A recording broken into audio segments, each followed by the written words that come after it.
S, வீடு, schools, hotels, store room இங்கெல்லாம் partition wall கட்டணும்னாலும் இப்போ பில்டிங் போனஸோட first choice Renocon Rapid Wall Panels. DMK ஆட்சிக்கு வந்த பிறகு வாங்கிய 5 லட்சம் கோடி ரூபாய் கடனை மக்கள்தான் கட்டியாக வேண்டும் என்று எடப்பாடி பழனிசாமி தெரிவித்துள்ளார்.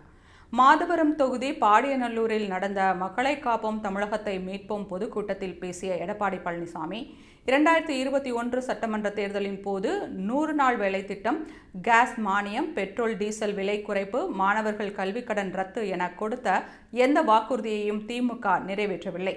ஆனால் அதிமுக ஆட்சிக்கு வந்தால் அனைத்து குடும்ப அட்டை தலைவிகளுக்கும் மாதம் 2000 ரூபாய், நகர பேருந்தில் ஆண்களுக்கும் கட்டணமில்லா பயணம், அனைத்து ஏழைகளுக்கும் வீடுகள், 100 நாள் வேலை திட்டத்தை 150 நாட்களாக உயர்த்துவது, 5 லட்சம் பேருக்கு இருசக்கர வாகனம் வாங்க 25,000 ரூபாய் மானியம், மாணவர்களின் கல்விக் கடனை அரசே செலுத்தும் உள்ளிட்ட அனைத்து வாக்குறுதிகளும் நிறைவேற்றப்படும் என்று தெரிவித்தார்.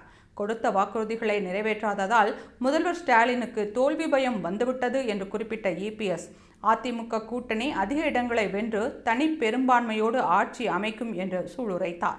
தமிழ்நாட்டில் சட்டம் ஒழுங்கு சீர்கெட்டுள்ளது என்றும் மாநிலத்தில் காவல்துறை இருக்கிறதா என சந்தேகம் எழுந்துள்ளது என்றும் சாடிய அவர், ஸ்டாலினுக்கு குடும்பம்தான் முக்கியம் என்றும் தமிழ்நாட்டில் மன்னர் ஆட்சியை கொண்டுவர நினைக்கும் ஸ்டாலினின் முயற்சி தடுக்கப்பட வேண்டும் என்றும் கூறியுள்ளார்.